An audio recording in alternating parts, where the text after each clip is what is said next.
Wednesday morning, November 26th, 2025. A quiet morning for most people, but not for anyone who has been watching the slow unraveling of Nigeria's security crisis.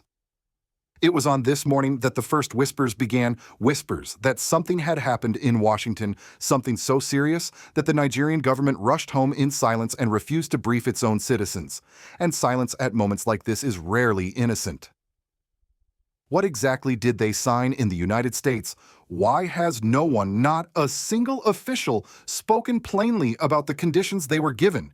And why did it take an American lawmaker appearing on television thousands of miles away to reveal what Abuja has been hiding? Ladies and gentlemen, today we revisit a moment that may define West Africa's next decade. Behind closed doors in Washington, Nigerian officials were handed a set of conditions so harsh, so uncompromising, that if even one of them is true, it means Nigeria is standing on the edge of something far more serious than political embarrassment. It means the country may no longer be trusted to handle its own security. It means the world's most powerful nation has lost confidence in Africa's most populous one. But here is what troubles me most. Millions of ordinary Nigerians woke up that morning with no idea what deal had been discussed in their name. No explanation, no transparency, no courage from those in power to face the people they claim to serve. And when leaders hide their agreements with foreign powers, history teaches us that the consequences never fall on the leaders, they fall on the people. So let us walk through this together. Let us understand what America demanded and why Nigeria was unable to say no. Before we continue, may I ask something of you, especially those watching from across the United States? If you believe that truth, transparency, and accountability matter more than political comfort, please stay with me. Listen closely and share this message if you feel others deserve the same clarity. When the Nigerian delegation boarded their flight to Washington, the official explanation was simple: a high-level security meeting with the United States. Nothing unusual, nothing alarming. African governments meet with American security officials all the time, especially when dealing with terrorism. But what made this visit different was what happened afterward: the quiet return, the sealed lips, and the uncomfortable silence that followed them home. According to fragments of information later revealed by a U.S. congressman on Fox News, Nigeria itself never mentioned the meetings in Washington were far more serious than the public realized. The delegation met not only with the Secretary of the Department of War, but also with key members of the House of Representatives who have been pushing for deeper American involvement in West Africa. These were not ceremonial handshakes. These were negotiations. And the outcome was a set of conditions so severe that Nigeria's leaders have avoided even acknowledging them. The first condition was direct and deeply symbolic: the immediate release of Sunday Jackson, a man condemned to death under Nigeria's blasphemy and self-defense laws. In America, his case had become a cause célèbre, championed by humanitarian activists and even a well-known American missionary. To Washington Sunday, Jackson represented something larger than a single legal case. He symbolized a justice system that had become a weapon against ordinary citizens. Releasing him was not optional. It was a mandatory first step. But the second condition struck even deeper at the heart of Nigeria's credibility. Washington demanded the public disclosure of the names of individuals financing terrorism inside Nigeria. This was explosive because for years, Nigerians have heard promises that such a list existed, but had never seen a single name revealed. 3 years into the Tinubu administration, not one financier had been identified. Not one. The Americans knew this. They wanted the truth exposed, and they wanted Nigeria to do it publicly. If the United States released the names first, it would trigger international outrage and could destabilize the Nigerian government. Washington insisted, "You release them yourselves." Still, even those two conditions pale in comparison to the third. This was the ultimatum that shook Abuja. Nigeria was given just 2 months to disarm all known terrorist groups operating within its borders. 2 months to neutralize networks that have flourished for more than a decade. 2 months to dismantle organizations armed with heavy weaponry, operating in forests, deserts, and even across national borders. The message behind this ultimatum was unmistakable. The United States does not believe Nigeria can control its own security situation anymore. Here is where the fear truly begins. According to the congressman's briefing, the Americans made it clear that if Nigeria failed to meet the deadline, the United States would intervene directly. No ambiguity, no room for excuses. Washington would step in and disarm them itself. To the Nigerian delegation, this was not a suggestion, it was a warning. And what did Nigeria do in response? They returned home without a word. No press conference, no national address, no explanation about what they had agreed to, not even a hint that the nation had effectively been handed a countdown clock. The silence was so complete that ordinary Nigerians only learned about these conditions through American media, not their own government. Meanwhile, inside the country, the killings escalated, the terrorists grew bolder, and weapons continued to flow into their hands. Nigerian officials had promised transparency. They promised to expose sponsors of terror. They promised to restore trust. But at every step, the promises dissolved into silence. This is the heart of the story. A government that traveled abroad to negotiate its greatest security crisis, made commitments it cannot meet, and hid every detail from the people whose lives depend on those decisions. The clock is still ticking, and the truth, as always, is left for the citizens to uncover on their own. The moment of escalation did not come from Washington. It came from what the Americans expected Nigeria to do once they returned home. According to the briefing U.S., officials told the Nigerian delegation plainly, release the names of terror financiers that you already have. Not the names America gathered, not names from external intelligence, the names inside Nigeria's own files. And here lies the core of the tension. Nigerian leaders could not comply because many of those names allegedly point inward, deep into political circles, ministerial offices, and influential networks that no administration has ever dared to expose. For 3 years, the government had promised transparency. They had promised to publish the list. They never did. And to the United States, that silence was proof of something darker, that Nigeria was either unwilling or too compromised to confront the crisis. This is what pushed the situation toward its emotional peak. If the Nigerian government revealed the truth, the world would see clearly that those in power or those close to power had been financing the very groups tearing the nation apart. If they stayed silent, they would fail America's conditions and invite intervention. Caught between humiliation and confrontation, Abuja chose a third option: concealment. But the tension inside Nigeria reached breaking point when a respected legal practitioner appeared on national television and said what many feared to admit publicly. With a steady voice and visible frustration, he laid out the institutional decay. Nigeria has the laws, the courts, the police, the intelligence units, the Ministry of Justice, everything on paper. But none of them function as they should. The problem, he said, was not a lack of manpower or legal tools. It was the lack of political will. And more troublingly, the presence of individuals within the system who sympathize with, negotiate with, or directly empower the very terrorists they claim to fight. His words struck a nerve because they came with specific examples. In Kaduna, for instance, a former governor openly accused his successor of paying 1 billion naira, a massive sum, to terrorist groups. In Plateau, a decorated general was ambushed, executed, and humiliated by militants who stole his phone and compromised intelligence operations. In Kwara, a senior official publicly admitted that security agencies negotiated directly with kidnappers to release hostages, proof that the state knew exactly where these groups operated, yet chose not to eliminate them. But perhaps the most alarming revelation came when the lawyer questioned the efficiency of institutions that seem highly capable of tracking political critics, yet mysteriously incapable of locating terrorists who openly post videos on TikTok. Are we stupid in this country, he asked, echoing the frustration of millions. How can the security services find a citizen who criticizes the government but cannot track militants who slaughter innocents and broadcast it online? The emotional climax of the debate came when he was asked whether Nigeria had become a failed state. He did not flinch. He listed the classic signs. The state no longer holds the monopoly of violence. Institutions exist but do not function. Law enforcement protects elites instead of citizens. Terrorists dictate conditions. Citizens live in perpetual fear. Even if Nigeria had not fully collapsed, he argued it was undeniably failing, and failing fast. This assessment struck at the heart of the ultimatum issued in Washington. The United States did not ask Nigeria to disarm terrorists in 2 months because it expected success. It issued that deadline because it no longer trusts the Nigerian state to protect its own people.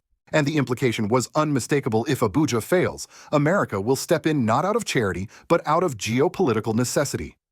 Inside Nigeria, the reaction was a blend of fear, anger, and resignation. Many citizens felt betrayed. Others felt validated finally hearing the truth spoken aloud. But nearly everyone understood what this meant. The country was running out of time, and the world was watching. The consequences of this crisis extend far beyond diplomatic pressure or strained relations. What unfolded after the meetings in Washington revealed a deeper sickness, one that affects civilians, the political structure, and the very identity of the Nigerian state. The government's refusal to acknowledge the ultimatum and its persistent silence on the sponsors of terror did more than raise suspicion. It signaled to the world and to Nigerians themselves that the nation's leadership was either unwilling or unable to confront the forces tearing the country apart. Politically, the stakes could not be higher. Had Nigeria released the names of terror financiers, the fallout would have been seismic. These would not be obscure figures hiding in border towns. They would be individuals connected to ministerial offices, power brokers, financiers, and insiders who benefit from the chaos. Revealing them would have triggered a constitutional crisis.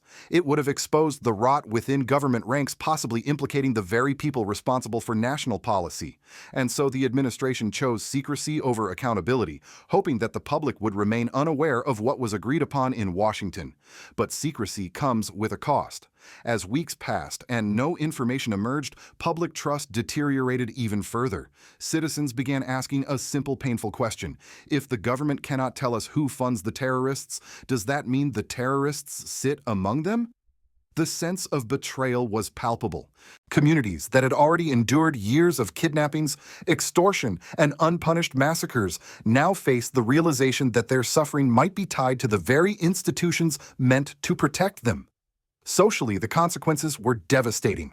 Across Nigeria, millions live in internally displaced persons IDP camps, crowded shelters with little food, no security, and no guarantee of returning home. Yet in every political debate, these victims are invisible. Leaders negotiate with militants, release suspects, pay ransoms, or offer amnesty, but no one negotiates on behalf of the displaced. No one demands justice for the people whose villages no longer exist. In many areas, children born in IDP camps have never known a world without violence. And while officials debate non-kinetic approaches, these families live in daily fear, their grief turned into a silent backdrop of national life. Militarily, the consequences may be the most alarming. The ultimatum from the United States made one thing clear: Washington does not believe Nigeria can defend itself. The 2-month deadline was not merely a test, it was a countdown. If Nigeria fails to disarm the militants, America will step in. That prospect alone threatens to reshape Nigeria's sovereignty. For a country that values independence and national pride, a foreign intervention, even one framed as humanitarian, would be a historic blow. And yet Nigerian officials continue business as usual. The president attends political ceremonies, celebrates party defections, and makes symbolic announcements about reallocating police officers. Meanwhile, the very same police officers he claims to redeploy are still escorting VIP convoys across Abuja. To citizens, this disconnect is infuriating. Leaders appear more concerned with power than with the bodies piling up in villages and highways. Perhaps the most disturbing consequence is psychological. Nigerians are becoming numb. After years of unresolved violence, unprosecuted crimes, and unfulfilled promises, many citizens now expect nothing from their leaders. Not justice, not security, not truth. This collective exhaustion weakens society from within, making communities more vulnerable to manipulation, radicalization, and despair. In the end, the political and civilian consequences converge into one undeniable truth: Nigeria is running out of time. Without transparency, without accountability, and without the courage to confront the financiers of terror, the country risks losing not just territory or stability, but the confidence of its own people and the right to determine its own future. From the American perspective, the crisis unfolding in Nigeria is not a distant regional issue. It is a widening fault line in a region that holds strategic, economic, and security implications for the entire West. Washington has been monitoring the rise of extremist groups in the Sahel for more than a decade, but the last 3 years have fundamentally changed the equation. What had once been contained to isolated pockets in the Northeast has now spread across states, across borders, and most critically into the arteries of Nigeria's political and economic heartland. For the United States, the collapse of security in Africa's most populous country represents a direct threat to both regional stability and global interests. Nigeria sits on major maritime routes, supplies energy to international markets, and anchors the entire West African economy. If Nigeria slips further into disorder, the repercussions will not stop at its borders. They will shape migration flows, global commodity prices, and the operational reach of extremist ideologies. This is why America's tone in the Washington meetings was not polite diplomacy, it was strategic urgency. But America's calculus goes deeper. U.S. Intelligence agencies have long understood that Nigeria's internal institutions, law enforcement, justice, intelligence, are heavily compromised. They possess data pointing to arms smuggling through porous land borders, to money laundering networks inside political establishments, and to the alarming truth that some groups labeled as bandits operate with weapons more sophisticated than several West African militaries. For Washington, this is not a mystery. It is a red flag. And red flags demand intervention before the consequences spill into the international sphere. The global community, especially Europe, views this crisis through another lens, fear of a new migration wave. Every civil disruption in the Sahel, from Mali to Burkina Faso to Niger, has pushed thousands toward the Mediterranean. A full-scale Nigerian collapse would send hundreds of thousands more. European governments understand this, even if they rarely say it aloud. They are watching America's posture carefully, hoping the U.S. will shoulder the burden of intervention so Europe can avoid the political blowback of deeper involvement. Meanwhile, in the African region, the reaction is a mix of concern and quiet calculation. Countries in the Sahel, particularly Burkina Faso, Mali, and Niger, see Nigeria's turmoil as evidence of the failure of the old security model, reliant on external partners. They have openly criticized governments that negotiate with armed groups or allow political elites to shield terror financiers. Their message is unmistakable. A nation unwilling to confront internal corruption cannot win a war against extremism. In this context, Nigeria becomes both a warning and a lesson. Other African governments respond with silence, not solidarity. Many fear that if Nigeria is pressured to reveal terror, sponsors similar accusations may spread across borders, implicating their own political systems. So they observe from a distance, cautious and unwilling to provoke Washington. In the end, the United States sees Nigeria's situation as a test of leadership, of institutional integrity, and of America's own responsibility in a volatile region. Washington is not making threats for theatrics. In their view, the failure of Nigeria's security architecture is no longer a local matter. It is a global risk. And if the Nigerian state cannot or will not act, the world's most powerful nation is prepared to decide the next steps itself. As we stand back and look at everything unfolding, from the secret meetings in Washington to the rising fear inside Nigerian cities, one truth becomes impossible to ignore: a nation cannot survive on silence. Not silence from its leaders, not silence from its institutions, and certainly not silence when the lives of millions are at stake. Nigeria today sits at a crossroads, not because of what America demanded, but because of what its own leaders failed to confront for far too long.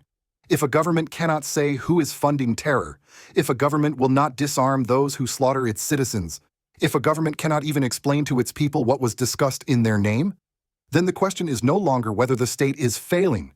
The question becomes how much time is left before the consequences spill beyond its control. The warning signs are everywhere.